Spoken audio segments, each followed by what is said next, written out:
Hey everyone, how's it going? Welcome to another episode of D20 Sundays, and how's it going? Fun times, right?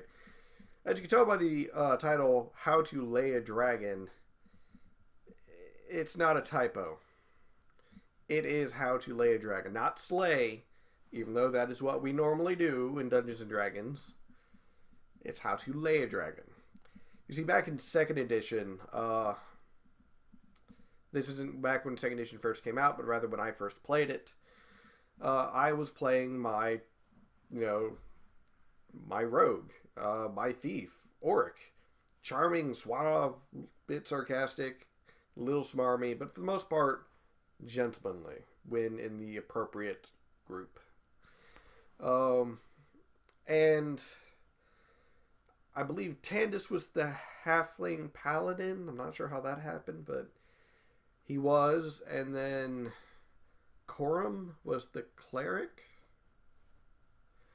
I can't remember everyone, but I do know that there was a paladin, a cleric, a magic user, and a barbarian, and then me. And the barbarian was so strong he used a literal tree for a weapon. Like a literal tree as a bludgeoning weapon. No idea how he carried that thing around all the time. But nonetheless, we were clearing out a orc encampment at the bottom of a mountain. We needed to get over the mountain, or at least through the mountain to the other side, for an overarching quest line that we had, to where we had to safely transfer this package to this grand holy city for it to be forever sealed away. But we go on, and we end up having to fight our way through this orc encampment in order to get to the pass, in order to go essentially over the mountain. It's the fastest, and while it is the most treacherous, it tends to be the best way to go.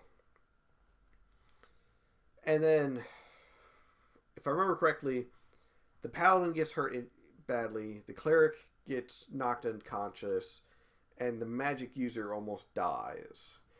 So we end up going essentially quite some distance into the mountain, still being chased by orcs. And I want to say we almost died just from like an avalanche or something. But the orcs didn't chase us all the way up. They were fearful to go up after a certain point, and we were kind of curious as to why. One second. And then as we got to this big open cave and we went in, we started to figure out why. There was a lot of claw marks all over the cave.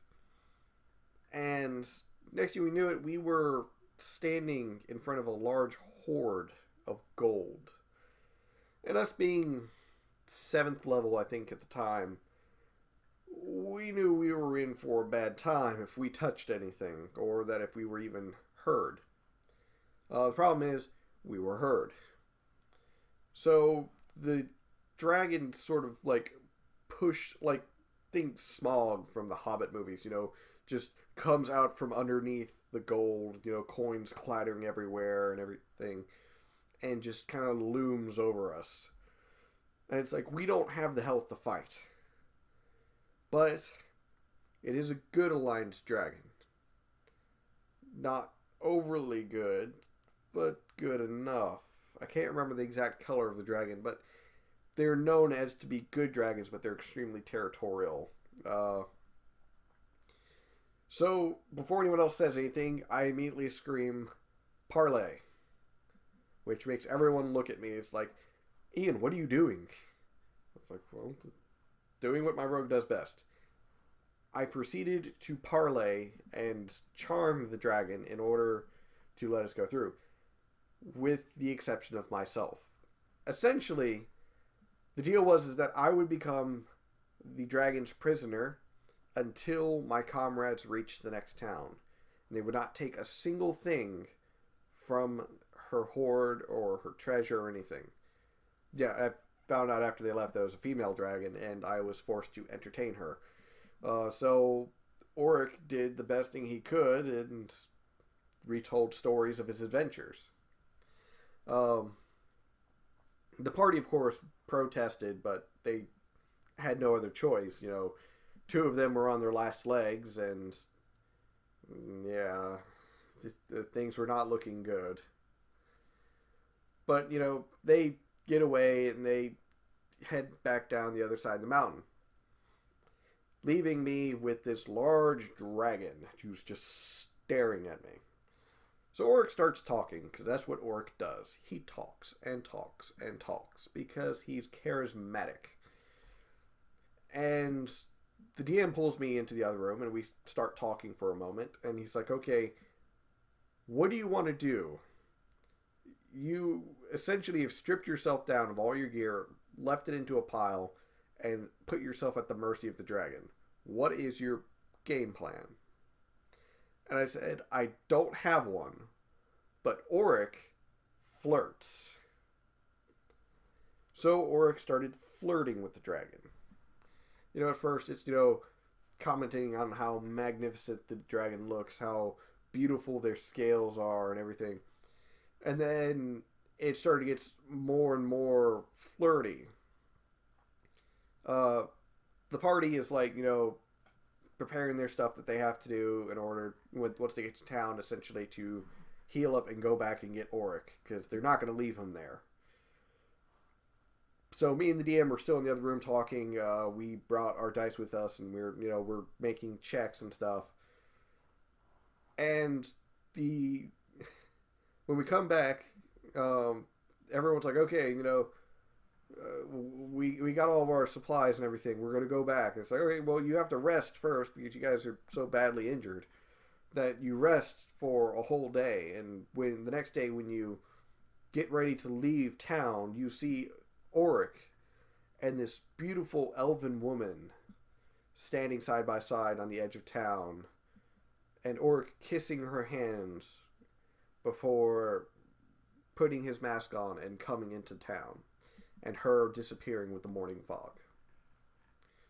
And everyone's like, wait, what happened to the dragon? And Oric's like, what? Oh, wonderful, wonderful dragon. Lovely conversationalist.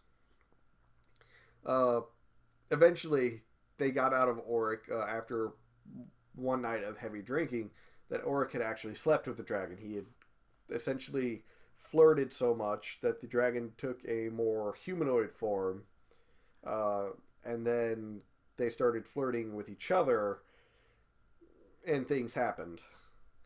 So then it became the joke that Oric made the first dragonborn by sleeping with the dragon. And everyone's like, wait a minute, they didn't kill you? It's like, no, she's actually very nice. She's just very protective of her stuff, and yeah. Good times. The paladin kind of had a new form of respect, yet slightly also disgusted with Oric. It's like, you slept with a dragon. It's like, well, she was in her elven form when I did it. You slept with a dragon. But yeah, so that is a short story from my years of playing Dungeons and Dragons. That second edition campaign was so much fun, and we joked that eventually I would have to come back and play again, but this time years later as a Dragonborn, so that way I could play as Oric's long lost child searching for him. And I was like, man, that's going to be a weird mix, half elven, half human, and half dragon. So that's how you lay a dragon. You charisma, you flirt. First you pump up their ego, and then you just think of something. Don't just be like, I rolled a charm. No, you rolled a charm, and then you say what you want to charm them. It's like, I try and charm the dragon. I mentioned how beautiful her scales are, how they gleam the light so perfectly. And how magnificent her wings are, how they must be able to carry her through the skies with so little ease. Do stuff like that. That is how you lay a dragon. As far as killing and slaying a dragon, well, hit it until it dies. That's kind of the general strategy for most parties. or as most of us call them, most murder hobos. You hit it until it dies. And yeah, I hope you enjoyed this short little story of how to lay your dragon. And before I forget, this is going to be the not the last D20 Sundays. I'm not going to be doing them every Sunday now. I'm going to be doing them every other Sunday. So that way I have more time in between them, as well as more time to get ready for another series that I'm going to be working on throughout the weeks. I'm not sure as to what day I'll be posting them, but essentially it's going to be retrospective on things, games, movies, and so on. Just a look back at to the past. I don't really plan on doing any current movies, but if I do, I do. But for the most part, it's going to be stuff in the past. And as always, most likely it will be some way form tied to Dungeons and Dragons. If not, it's going to be role-playing games or D20 games. But that's still yet to be seen.